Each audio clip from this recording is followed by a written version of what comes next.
right, ladies and gentlemen, boys and girls, welcome back. It's Dave, it's the Real Music Observer, observing real music in real time for real people, just like you right there, and just like me right here. Couple of housekeeping things here. Revenue on my channel. For some reason, revenue has been dropping steadily for the last, say, 60 days. I did go on a brief vacation. Not sure if that impacted everything, but it certainly wasn't helpful. And I know the holidays, people tend to do other things, so I'm hoping that the revenue will eventually start to move in the other direction. The odd thing is that I'm getting pretty much the same number of views that I was getting prior to the revenue dropping. So not sure what's going on. Just share the videos, watch the videos, please. Also Patreon, if you want to tip the host here, $1 a month is all I'm looking for. You can give more if you want to. But if you gave $1, if half the subscribers gave $1, I could do videos about any topic, and life would be just great, and that way I wouldn't be so dependent on stirring the pot, even though I like to stir the pot, and this video is going to stir the pot a little bit as I just did a video about James Young, good old JY from Styx. Calling out Dennis DeYoung and calling out Mr. Roboto is a song that basically alienated fans and ruined the band. Let's go back in time, shall we, to all the different narratives now that have been used against poor Dennis DeYoung, who, by the way, has a new album coming out. Now, before I launch into the narratives, keep in mind, if Dennis has an album coming out and he's working with Jim Peterick, who is a ringer, okay? Survivor, 38 Special, Ides of March, Pride of Lions. The dude is a beast. He could write songs in his sleep, and the whole song will be written when he wakes up, okay? So he's one of the great songwriters of the rock era. Now, when that album comes out, it's going to take the sales out of the Come Sail Away bunch, which is Styx, and yes, they are performing that song. Let's talk about the narratives, shall we, before I forget? We start off with the first narrative, which Dennis has this light sensitivity issue, and he didn't want to go out on tour right away. He wanted to make sure there was nothing more serious going on. If you discover you have some kind of an illness like this, I think you would freak out. I think that is the proper response, and Dennis DeYoung basically said, hey, I can't tour until I figure this out.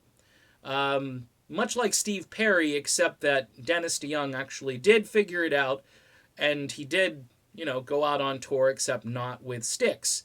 Styx wasn't willing to wait around, but they branded Dennis as somebody who didn't want to go to work. At the famous VH1 documentary, Tommy Shaw looks around the room, and he's having this hypothetical discussion because it isn't actually the moment. It's basically Tommy's interpretation of that moment. And he looks around, and Dennis doesn't raise his hand, meaning that Dennis doesn't want to go out on tour. And his heart just sank, blah, blah, blah, and that was the end of that. Okay, so that was the first narrative, that Dennis didn't want to go out on tour. Okay, the next narrative that shows up as the years go by, and Dennis is touring every year, and his band sounds fantastic. His live album is... You notice how Styx hasn't recorded a live album? Whereas these dinosaur bands, they always record live albums of tours. I think they did like Arch Allies or something with REO Speedwagon. But I mean, just a Styx album, okay?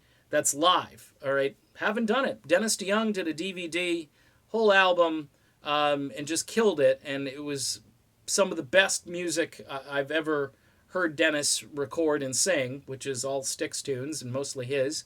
But his band, just amazing. Just amazing. So, the second narrative that we'll tackle here is, well, Dennis is kind of a hard guy to work with. You've got Dennis talking about how he helped arrange songs like Boat on a River, how he gave, what is it, Renegade or Blue Collar Man. He suggested that one of those tunes be a rocking tune. I think it was Renegade. I might be wrong, but that came out recently that Dennis suggested it be a rocker. Now, Dennis suggesting it be a rocker flies in the face of Mr. Balladeer, which is going to be another narrative that pops up. And that would be narrative number 3, that Dennis only likes ballads. Keep in mind, if it weren't for Lady, the song, which is essentially a Styx, call it a progressive power ballad, definitely falls into the power ballad category, or an early version of one. The band would still probably be trying to get their songs on Chicago radio stations, or at least they would have tried for a few more years before failing. So you've got those 3 narratives, and now you've got a 4th narrative after the story that came out today, courtesy of Ultimate Classic Rock. Mr. Roboto, the one song that just ruined the band and alienated fans, and Tommy Shaw, walking off the stage had nothing to do with anything, and the rest of the band begging Dennis to replace Tommy, which is a fact, and nobody is disputing that fact, okay? And Dennis has said it. Dennis has come out with a lot of good stuff. Tommy had financial issues in the 90s, and hence he'd like to go back on tour with Styx and make some significant money.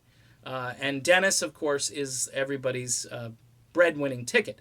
Now, granted, Styx has made a living, being part of a package deal over the last 20 years, and with real music shrinking, people are willing to lay down their hard-earned cash, Fleetwood Mac, for bands that are completely, not complete and nothing like they were in their heyday, okay? So all of those narratives, incredible that the narratives keep changing. Roboto now is evil, okay? And even though they decided to perform the song and they had to justify why they were performing it, fans wanted it. But remember, that's the song that broke Styx up. It just doesn't make any sense whatsoever. I mean, Babe didn't break up Styx, and Babe is that schmaltzy ballad. Roboto is not a schmaltzy ballad. Is it different? Is it more electronic? Is it more beats-driven? Sure. But it's a perfect song for the year that it came out, and Styx fans, I was there. People love that track. I'm sorry. This is just, it's fake news, folks. It's just not real. All right, done. We got, 3, 4 narratives now. I'm waiting, after I've debunked this one, I'm waiting for Styx to come up with a new one. Keep in mind, they don't want Dennis to look good with his new album coming out because, he's going to get the spotlight. This is his last album. I can almost guarantee you he's not going to record again. He was twisted. His arm was twisted, and he decided to give Frontiers an album, and I bet you it's going to be a good one. Jim Peterick, Dennis DeYoung, it's going to rock. See you soon.